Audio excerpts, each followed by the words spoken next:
hamma onlayn kursida palon pulga o'rgatayotgan retsept emas, sizlarga tepa-tekinga o'rgataman. Buning uchun idishlarimizga un ustidan oldindan qirg'ichdan chiqarib olingan sariyog'larimizni solib kroshka qilishni boshlaymiz. Tuxumni sarig'ini ustiga kabartmalarimizni solib xamir qoramiz. Xamirlarimizni sap-sariq, chiroyli xamir bo'ladi. Xamirlarimizni bo'lib morozilnikka yuboramiz.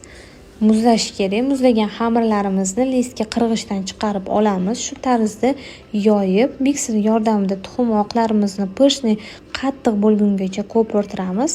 Ko'pirgan tuxum oqlarimizni nasatka yordamida xamirlarimiz ustiga gulli qilib chiqarishni boshlaymiz. Qaranglar, qanaqa go'zalliklar yaralayotganini. Ustidan oldindan maydalab olingan yong'oqlarimizni sepamiz.